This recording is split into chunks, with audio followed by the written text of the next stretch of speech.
Esta oración con un fuerte amén. ¡Amén! Bueno, pues gracias al Señor por el trayecto de este culto y por su bendición hasta este momento. Refrescarles la memoria. Llevamos 3 sermones consecutivos estuvimos hablando en primer lugar acerca de el Evangelio según Satanás y lo que conllevaba. Y bueno, y luego hablamos de otros 2 que eran un proyecto o un proceso a lo largo de la historia, como este falso evangelio, este pseudo evangelio, se había infiltrado en medio de la humanidad en el paso del tiempo. Y no solo eso, sino que el antiguo que estuvimos hablamos acerca de cómo se había infiltrado en medio de la Iglesia, cómo podíamos tener o querer lo de Dios sin Dios. ¿Recordáis un poquito? Más o menos. Vale.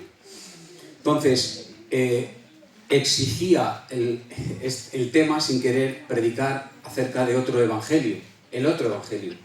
Si hemos hablado del falso evangelio, tenemos que hablar del verdadero evangelio. Tendríamos que hablar, evidentemente, de Cristo. Sin embargo, he intentado por todos los medios, con mi incapacidad, hablar de algo que es de la misma manera que hemos tomado como primera referencia el evangelio de Satanás, que es la serpiente, un animal. También hemos tratado de incluir otro animal que es totalmente antagónico, que es un cordero. Entonces, el cordero, el evangelio del cordero, que es el evangelio de Cristo. ¡Aleluya! Podríamos centrarnos, hermanos, a lo largo y ancho de toda la Escritura, que voy a dar un leve repaso. Podríamos centrarnos en lo que ya se ha hablado acerca del Evangelio de Jesucristo, y podríamos hablar de las buenas nuevas, las buenas noticias, la vida de Cristo, que ese es el Evangelio. Pero no me gustaría centrarme en eso. De hecho, pedí consejos a los hermanos, a los obreros. En la multitud de consejeros hay sabiduría. Y ellos me dijeron: pastor, no, nos gusta mucho la idea de que hablaras acerca de el Cordero, de este Evangelio del Cordero, pero no a lo largo de la historia, sino el Cordero triunfante, el Cordero en el Apocalipsis. Entonces vamos a tomar Apocalipsis capítulo 5, versículo 1 en adelante, y vamos a hacer un breve repaso histórico, y luego nos centramos en el texto en cuestión. Vamos a leerlo. Dice: el rollo y el cordero. El rollo no es otra cosa sino un pergamino, un libro, ¿vale? El rollo y el cordero. Aquí hay 2 énfasis. Dejadme que os explique una cosa. En primer lugar, voy a mirar la hora, vale. En primer lugar, este es el capítulo 5. El capítulo 4, el énfasis es el trono de Dios y la alabanza porque Dios es su creador. Este es el capítulo 4. Sin embargo, el énfasis del capítulo 5 es otro. Es el rollo que está de la mano derecha de aquel que está sentado en el trono y el cordero. Ese es el énfasis. Entonces leemos, dice: y vi de la mano derecha del que estaba sentado en el trono un libro escrito por dentro y por fuera, sellado con 7 sellos, y vi un ángel fuerte que pregonaba en gran voz, que decía: ¿quién es digno, a modo de pregunta, de abrir el libro y de desatar sus sellos? Atención, y ninguno, ni en el cielo, ni en la tierra, ni debajo de la tierra, podía abrir el libro, ni aun mirarlo. Repito, ni en el cielo, ni en la tierra, ni debajo de la tierra, ninguna de las esferas. Dice, podía abrir, número 1, ni aún mirarlo, número 2. Y lloraba yo mucho porque no se había hallado ninguno digno. No había nadie capaz de ser digno. ¿De qué? De abrir el libro, ni de leerlo, ni de mirarlo. Pero uno de los ancianos me dijo: no llores, porque él lloraba angustiado. He aquí el león de la tribu de Judá. Y aquí se ha hecho mucho énfasis a la hora de predicar, porque hemos visto a este león de la tribu de Judá, pero vamos a ver la sorpresa, porque ese león del Apocalipsis, dice el león de la tribu de Judá, la raíz de David, el linaje de David, ha vencido para abrir el libro y desatar sus 7 sellos. Pero atención, el león ya no es un león. Y miré y vi en medio del trono de los 4 seres vivientes y en medio de los ancianos estaba en pie un cordero. Oh, Dios mío. como inmolado, que tenía 7 cuernos, es decir, el perfecto poder, tenía 7 ojos, la omnisciencia y el conocimiento total, los cuales son los 7 espíritus de Dios enviados a la tierra. Y vino y tomó el libro de la mano derecha del que estaba sentado el trono. Y cuando lo hubo tomado el libro, los 4 seres vivientes, los 24 ancianos, se postraron delante del Cordero. Todos se postraron delante del Cordero. Hoy me gustaría hablarles del corazón del cristianismo. El corazón del cristianismo y del mensaje cristiano no es filosofía. Nuestros púlpitos han tomado mucho la filosofía y nos hemos convertido casi en filósofos, yuyu, y predicamos todo menos lo que es la centralidad de la palabra, que es Cristo. Pero hoy quisiera hablarles de lo que es el centro neurálgico de la Escritura. El mensaje tan maravilloso que no es una serie de reglas, sino es una persona. Es la persona del Cordero de Dios que quita el pecado del mundo. De hecho, este evangelio, este maravilloso evangelio, tiene un nombre. Este maravilloso evangelio no está despersonalizado, tiene una persona. Este evangelio tiene un pesebre. Este evangelio tiene un rostro y este evangelio tiene una cruz. ¡Aleluya! Este evangelio tiene a Jesús. El centro del evangelio es la persona del enviado del cielo, Dios hecho carne. Gloria a Dios. Y si se dan cuenta y leen la Escritura, como muchos de ustedes la leen, la Biblia, este libro que nosotros tenemos, que estudiamos y que leemos de tapa a tapa, de Génesis al Apocalipsis, hace un recorrido que todo el centro, todo el foco y toda la intención está centrada en una persona. Está centrada en una persona y en una obra. La Biblia no habla de muchas cosas, habla de una cosa. La Biblia habla de una persona y es su Hijo. El centro es la persona del Verbo de Dios encarnado. Es la persona de Jesucristo. Y recorre el ancho y el largo de todas las Escrituras. Pero es más, la persona de Jesús tiene como énfasis que Él es el Cordero. Porque el centro y el foco de su ministerio es que es un Cordero. Y no estoy hablando de que es un Cordero porque habla de su carácter manso. No porque habla de su carácter humilde. No, que eso sí que lo tiene evidentemente. No hay nadie más humilde que Jesús y no hay nadie más manso que Jesús. Pero cuando habla de Cordero no está hablando meramente de mansedumbre o de humildad. Está hablando de sacrificio. Está hablando de muerte. El libro del Cordero o el nombre del Cordero tiene una representación todavía más vivida y más enfática en el libro del Apocalipsis. El libro del Apocalipsis está saturado de la palabra Cordero. Está totalmente saturada. Pero ¿sabes qué? Hay ecos, así los he llamado así, los ecos del Cordero en la historia. Hay ecos que suenan a lo largo de la historia. ¿Dónde? Muy sencillo.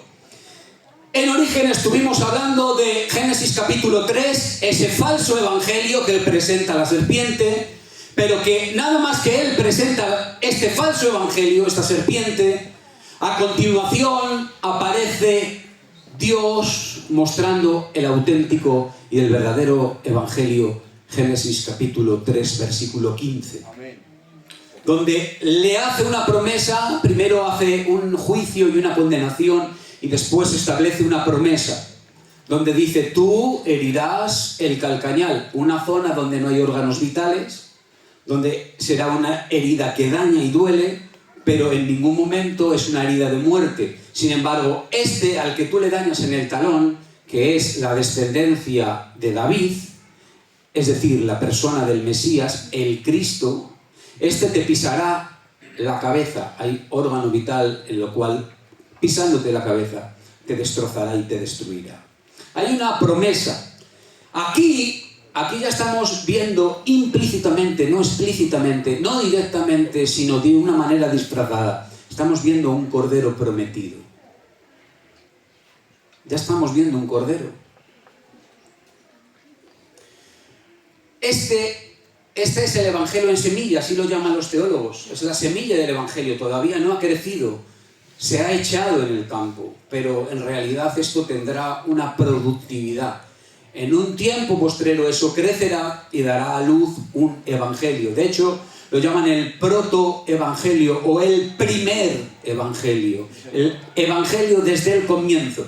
¿Qué es lo que está haciendo este evangelio? El evangelio auténtico y verdadero, el evangelio del Cordero, es profetizar que Jesús va a vencer sobre la raíz de Satanás. ¿Sí o no? ¿Cuántos dicen amén? Amén. Es decir, desde el primer momento, desde los inicios y los albores de la creación, Dios ha visto, o lo hemos visto todos desde los capítulos primarios de la Biblia, hemos visto que Dios ha mostrado que el pecado tenía unas consecuencias, pero que requería un sacrificio. ¿Dónde lo vemos? Justamente en el momento que ellos pecan. Comienzan a ver su desnudez. Y esa desnudez provoca que ellos sientan vergüenza. Nunca habían sentido vergüenza, pero el pecado avergüenza. Y ven su vergüenza. Y cuando ellos ven su vergüenza intentan cubrirse con hojas de higuera y se cosen delantales porque sienten vergüenza. Sin embargo, ¿qué cosas? Dios no quiere, no mantiene ese tipo de vestimenta para que se cubran, sino que Dios mismo, dice en la Escritura, que tomó y lo vistió con pieles. Para vestirlo con pieles tuvo que sacrificar un animal. ¿Quién sacrificó un animal? ¿Quién fue el primero que hizo un sacrificio? Dios mismo. Dios mismo. Dios estaba sacrificando un animal para vestirlos, para quitarles las pieles y darles vestidos. Ahí ya está implícitamente un sacrificio. Está apuntando al maravilloso sacrificio del Cordero de Dios que quita el pecado del mundo. Es aquel que cubre tus vergüenzas y es aquel que cubre mis vergüenzas.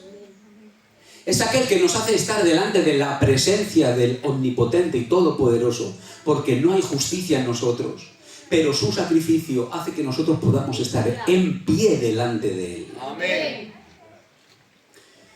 Entonces Dios mismo lo que hizo a partir de ahí es establecer sacrificios por causa del pecado, estableció una norma de sacrificios.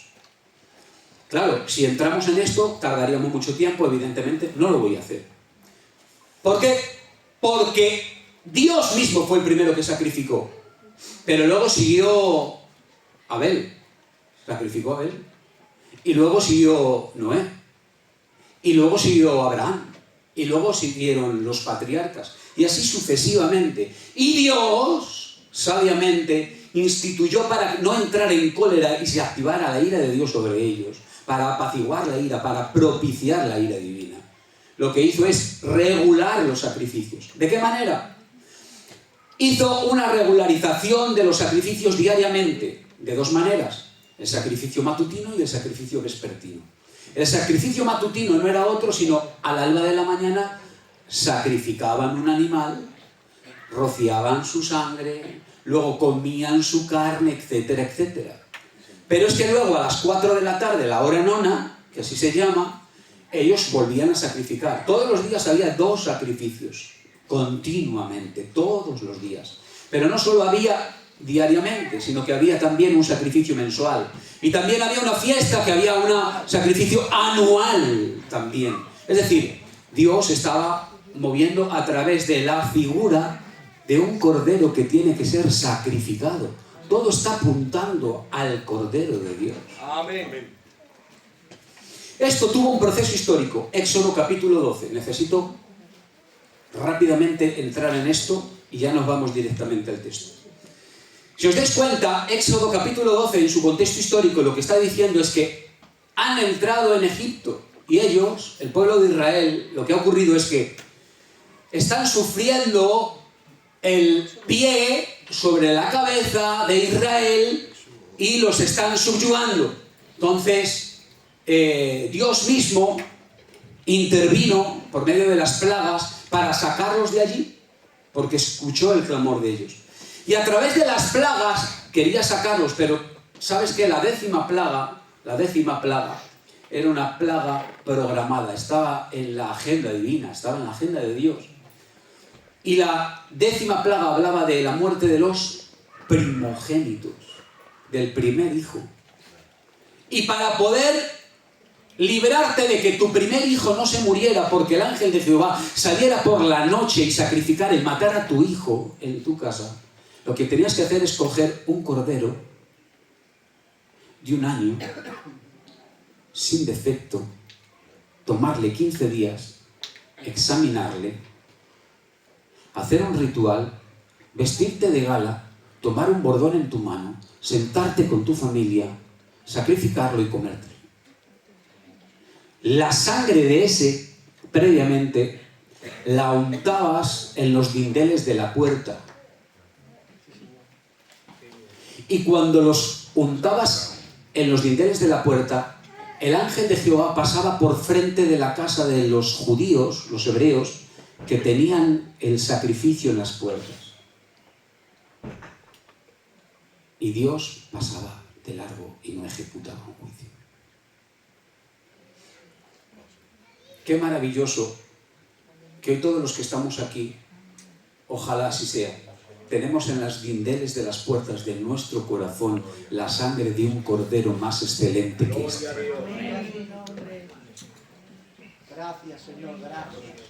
Todo apunta a este maravilloso cordero que quita el pecado del mundo. De hecho, históricamente, si nos vamos a Isaías capítulo 53, el profeta Isaías también habla de el siervo sufriente. Isaías capítulo 52, versículo 13, hasta el 53, versículo 12. Y todos esos versículos es una profecía mesiánica acerca de los sufrimientos de Cristo 700 años antes de que Jesús viniese. Y en esa profecía está implícito ese cordero maravilloso, que no vamos a entrar en él. Pero hay un cumplimiento extraordinario. El cumplimiento de la llegada del Cordero que quita el pecado del mundo, año 29 después de Cristo. Y es cuando Juan en el capítulo 1, en el versículo 29, dice que Juan el Bautista, viéndolo de lejos cuando estaba bautizando, lo señaló con su dedo índice tal vez, y mirándole dijo: ¡He ahí el Cordero de Dios que quita el pecado del mundo! Amén. Ese es el Cordero de Dios que quita el pecado del mundo. ¿Saben lo que estaba haciendo Juan el Bautista? Haciendo ese señalamiento. Lo que Juan estaba haciendo era presentando a Jesús ante todo Israel. Lo estaba diciendo: históricamente Dios nos ha estado dando señales de que tiene que llegar un Cordero extraordinario. Un sacrificio único. El Cordero mismo de Dios. Pero tengo que deciros que este es el Cordero manso de Jeremías 11 profetizado. Este es el Cordero sacrificado diariamente, es matutino y vespertino. Este es el chivo expiatorio de Levítico 16, que es desterrado en el desierto cuando se le imponen las manos y carga el pecado de todo el pueblo divino, del pueblo de Dios. Este es el Cordero de Génesis 12 que sustituye al hijo de Isaac, al hijo de Abraham, a Isaac. Este es el siervo del Señor de Isaías capítulo 53. Este es el Cordero Pascual de Éxodo 12. Este es el Cordero que es llevado al matadero de Isaías capítulo 53, versículo 7. Este es el Mesías oculto, que el Mesías oculto ya no está oculto. Se ha revelado, lo ha velado. Dios mismo lo ha hecho a través de Juan el Bautista. Y como todos sabemos, este mismo ha muerto, ha resucitado y ha cumplido con su labor. Pero me gustaría centrarnos unos minutos nada más. Si hemos visto el prototipo del Cordero en Génesis, si hemos visto el prometido en Éxodo 12, y hemos visto el cumplido en el 1.29 de Juan, me gustaría hablar del Cordero Victorioso del capítulo 5 de Apocalipsis. Como hemos leído, mira, el texto que acabamos de leer del libro de Apocalipsis, en el capítulo 5 sobre todo, la cristología que hay en este libro y en este pasaje es sobrecogedora, hermanos. El libro de Apocalipsis está sobresaturado de cristología. Tanto es así que los teólogos lo comparan, que el único que lo pasa, el único que está por encima de él cristológicamente es el libro de Juan. Por detrás del libro de Juan está el libro de Apocalipsis. Y aquí vemos cristología de una manera, vuelvo a repetir, sobrecogedora, sobreelevada. ¿Por qué? Porque en el Apocalipsis la imagen del Cordero es crucial. Juega un papel tan importante, hermanos, que si ha sido importante históricamente, más importante es para cerrar el libro de la historia. Amén. El libro de la historia, que es Apocalipsis, lo cierra el Cordero. El centro es el Cordero. Amén. El centro del libro es el Cordero. Y Dios ha decidido que así se cierre el libro de la historia, siendo el único protagonista el Cordero. Hay un rollo misterioso que, como hemos dicho, es el centro neurálgico de todo el capítulo 5. Y el Cordero, evidentemente. Si habláramos acerca de qué es, ninguno se pone de acuerdo acerca de qué revela este rollo. Muchos dicen que si es la ley de Jehová, que si otros es unos cánones que no sé qué, que si no sé cuál, bueno, diferentes hipótesis. Pero lo que sí que se sabe es la historia futura. Es la historia del futuro. Es el relevo histórico. ¿Por qué? Porque cada vez que se abre un sello, está sellado con 7 sellos. Pero cada vez que se abre un sello, los planes de Dios se van cumpliendo. Amén. ¿Sí o no? Amén. No solo eso, sino cuando se rompe un sello, se abre y se desvela un área del plan de Dios que estaba oculta, luego empiezan a sonar trompetas. Sí, Señor. Y esas trompetas las ha decidido Dios de una manera soberana. Y los planes de Dios se cumplen. Amén. Y después de las trompetas aparecen las copas de la ira que son derramadas. ¿Y quién las derrama? Dios mismo. Amén. Se está cumpliendo el plan de Dios a través de lo que está escrito. Es decir, es la historia de Dios en la humanidad, es la historia de Dios a través del Cordero que va sucediendo. El Cordero es el centro neurálgico, ya lo hemos dicho y lo vamos a ver ahora. De hecho, hablando de este libro, dice Francisco La Cueva, dice, el rollo del que habla aquí Juan representa el plan eterno de Dios. Es el decreto de Dios, que incluye todo el plan de la historia, muy especial de lo que ha de suceder al final de los tiempos. Es decir, es el futuro revelado de Dios. Aleluya. Por eso está llorando Juan. Dice, ¿quién puede tomar el libro? ¿Dónde va a quedar la historia? Hay quien lo está ofreciendo, el del trono, el Padre, Dios está ofreciendo el libro, pero no hay un relevo. ¿Quién es digno de abrir el libro, de desatar sus sellos? ¿Quién puede hacerse cargo de la historia? ¿Quién puede tener dignidad suficiente, competente, como para tomar el libro y hacerse cargo de la historia? Qué bonito. ¿Se está entendiendo, verdad? Gloria a Dios. Por eso Juan llora, entendiendo el significado y la problemática de la historia. ¿En manos de quién va a quedar la historia? ¿En manos de quién va a quedar el relevo generacional? Entonces él dice, ¿quién es digno de examinar el contenido? Es decir, aquí se pone a prueba a todas las personas, altos, bajos, grandes, pequeños, ricos, pobres, todos. ¿Quién está capacitado? ¿Hay poder militar? ¿Hay sabiduría suficiente? ¿Hay capacidad intelectual? No, es un problema de dignidad. Gloria a Dios. es un peso en la balanza de Dios. Gloria a Dios. En la balanza de Dios. Porque no es una capacidad humana, es una exigencia divina. Gloria a Dios.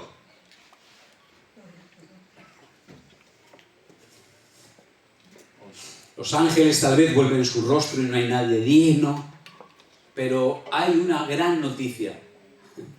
La gran noticia, la maravillosa noticia es que hay uno de los ancianos que le dice: no llores.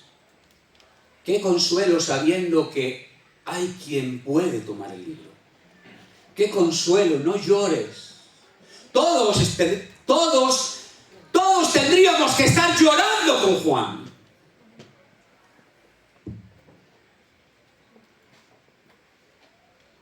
Porque la humanidad se pierde. Porque el ciclo de la historia, fruto del pecado, se pierde.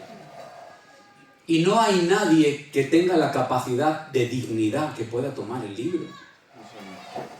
Tú y yo deberíamos de estar incluidos en ese llanto. Sí, es verdad. Pero dice, en medio del trono. Me encanta el origen de donde sale. En el capítulo 4 ya hay 2 cordones de adoración. No he encontrado una imagen gráfica para intentar representar esto, pero dejadme que os lo dibuje así, que vosotros sois muy inteligentes. Si el trono de Dios está aquí, hay un primer cordón que está rodeándolo en adoración, que son los 4 seres vivientes. Pero hay un segundo cordón, que son los 24 ancianos, y los están adorando.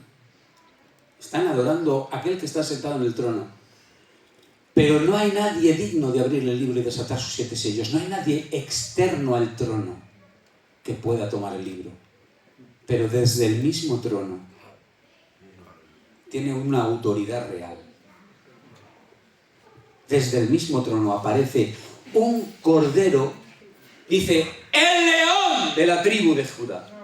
La raíz de David ha vencido para abrir el libro y desatar sus 7 sellos. Pero cuando miré, ¿quién vio?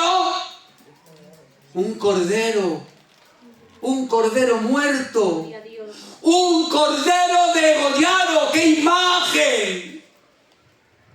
Un cordero sacrificado. ¡Qué imagen más fea! ¡Qué imagen más gloriosa!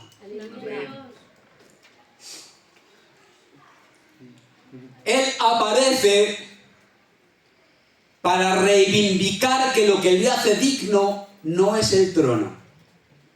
A él no le ha regalado nada a nadie. Aparece desde el trono, pero aparece como un cordero. Gloria a Dios. Le llaman el león de la tribu de Judá, pero su aspecto es como un cordero. Aleluya. Porque lo que le hace digno no es ser un león, ni tampoco el origen desde donde sale, sino su naturaleza. Amén. Es su sacrificio. Gloria a Dios. Es su cruz. Es estar suspendido entre el cielo y la tierra desangrándose.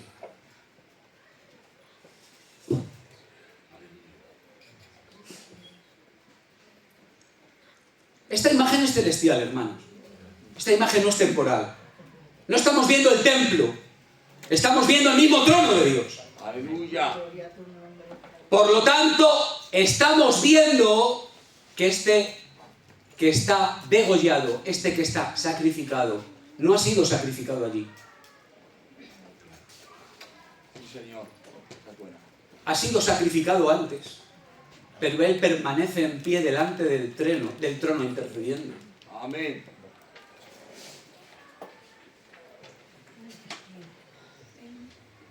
Es el cordero que ha sido sacrificado en el pasado. Y nosotros podíamos pensar en el protoevangelio, pensando que ya ha sido sacrificado desde el origen de Génesis capítulo 3, versículo 15 que hemos leído. No. Él permanece en pie desde antes del albores que se creara la humanidad. Aleluya. En la mente de Dios, Cristo ya estaba sacrificado. Sí, Señor. Aleluya. Aleluya. Gloria al Cordero, gloria a Cristo, gloria a Jesús, gloria a Él. Gracias, Señor. Por lo tanto, este no fue un evento improvisado. Este fue un evento calculado. Este fue un evento programado. Este fue un evento soberano. Este fue un evento que se tenía que conocer y saber, pero que estaba en la mente eterna de este Dios trino. Aunque estuvo muerto, ahora no hay duda que ha resucitado. Dios lo ha levantado. Dios lo ha levantado.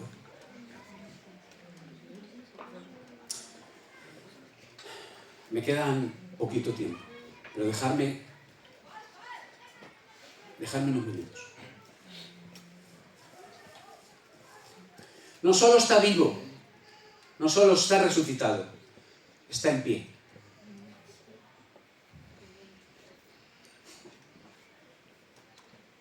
No yace, no está en el suelo sin vida.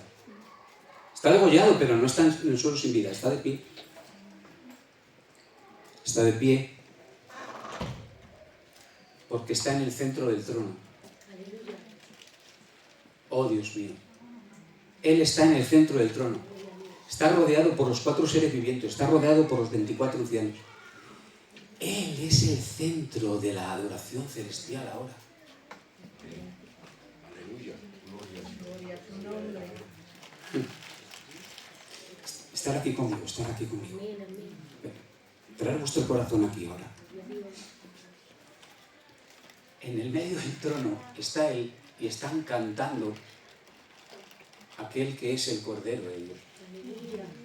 En la mano derecha está el que está sentado en actitud de ofrecer el libro, pero nadie es capaz de hacerlo, pero Él lo toma.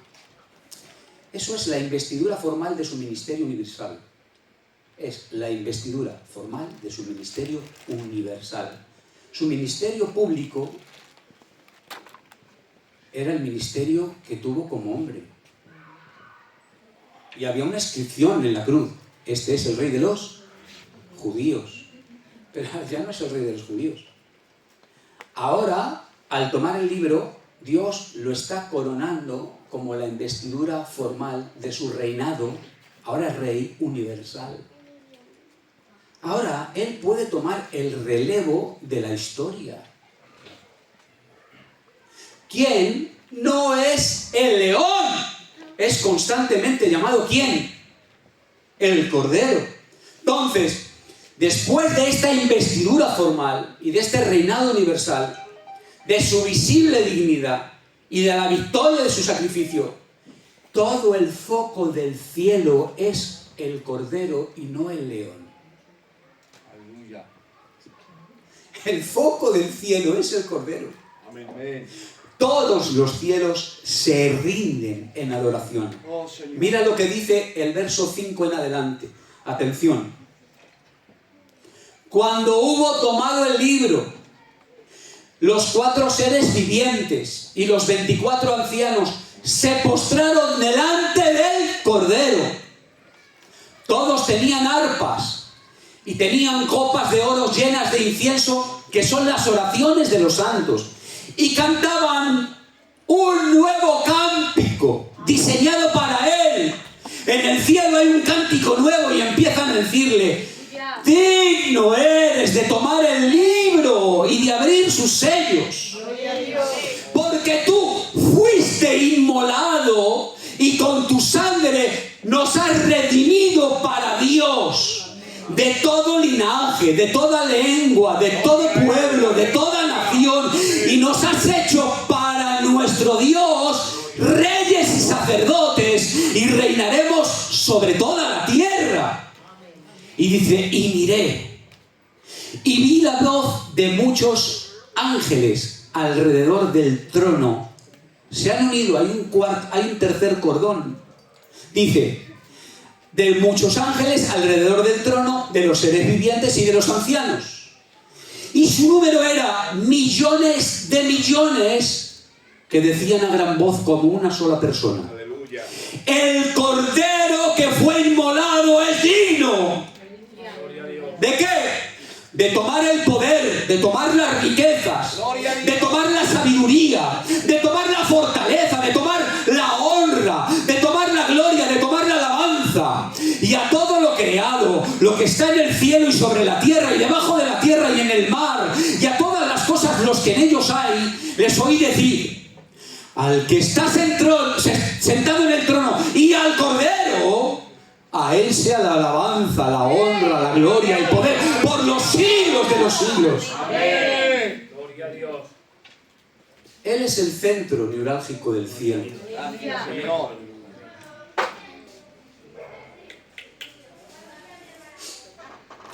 Aquí, el capítulo 5 es el capítulo bisagra de toda la historia. Se plega, aquí la historia se plega. Por un lado queda en el pasado el prototipo de un cordero y la llegada de un cordero, pero aquí aparece el cordero ponderado por toda la eternidad. Amén. Aquí aparece el cordero que prevalece. Aquí prevalece el evangelio del cordero que ha sido predicado desde el Génesis, pero que Dios ha hecho prosperar en la historia. Aleluya. Dios ha hecho prosperar su evangelio para que todos aquellos que hayan aceptado ese maravilloso evangelio histórico en el que tú te encuentras puedas tener parte con aquel que ha creado y se ha dado para crear este maravilloso evangelio en el cielo.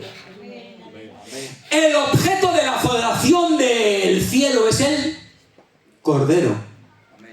Y solo serán triunfantes aquellos que abracen el evangelio del Cordero. Amén. Gloria a Dios. Amén. Solo esos. Solo esos. Aquí no hay técnicas para salvarte. Aquí no hay para rellenar un chisme de asistencias, un calendario de asistencias. Has venido mucho, has aprobado. No, no, no. Aquí no te salvas por eso. Aquí te salvas si aceptas el evangelio del Cordero. Amén. Gloria a Dios. Mientras que el evangelio falso, que se ha mantenido por tantos siglos, el evangelio de la serpiente, también ha prosperado en la historia, quedará sepultado en el infierno juntamente con él.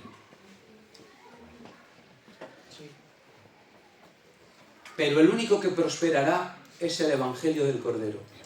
Santo es Dios. El único que prosperará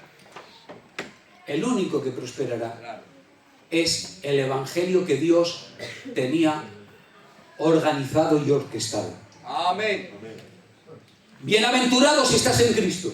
Amén.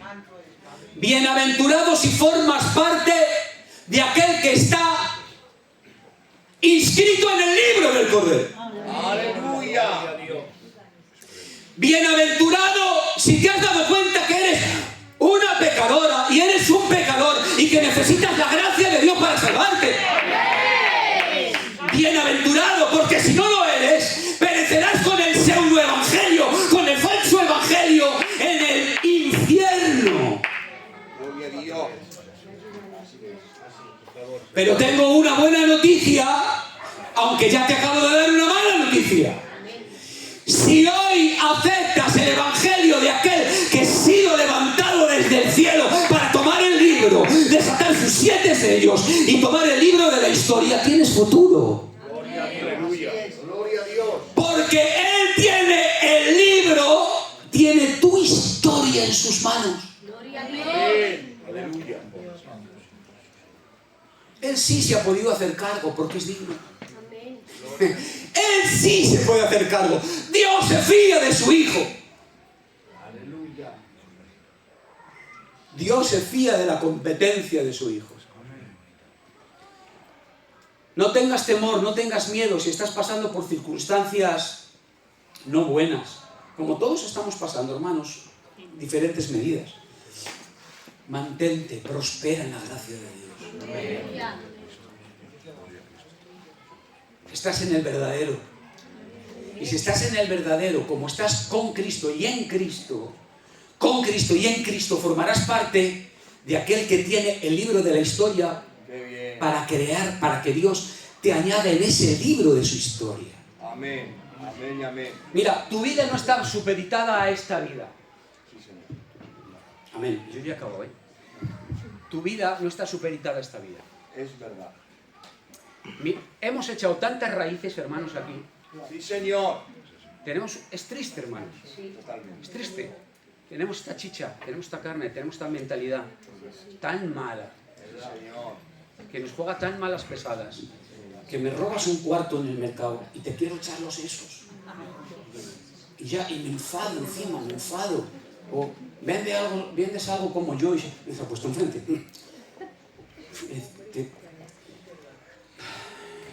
¿Qué niñadas son esas? Sí, claro. Vamos a ser maduros, hermanos.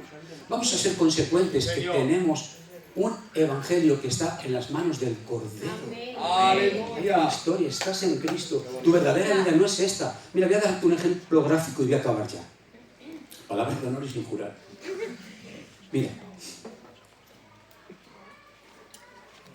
Mira si no es tu verdadera vida, déjame este ejemplo.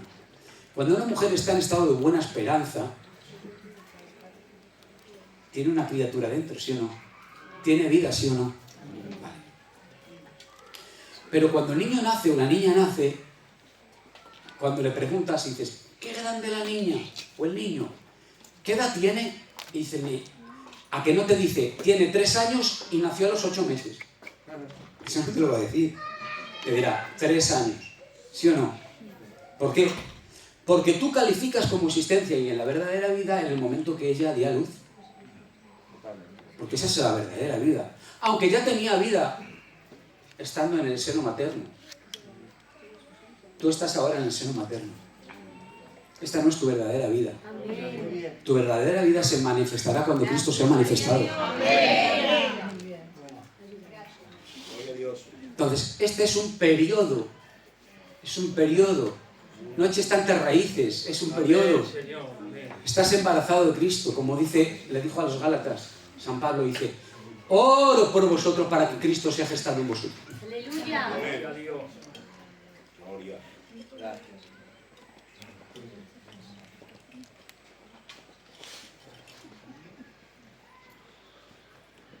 Deja de preocuparte por esto tan estético y tan falso.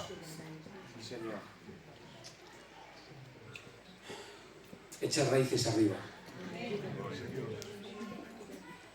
Voy a darte el mejor consejo que te puedo dar. Ven a Cristo. Amén. Amén y amén. Cierra tus ojos. Vamos a dar gracias a Dios por la palabra. Gracias, Señor.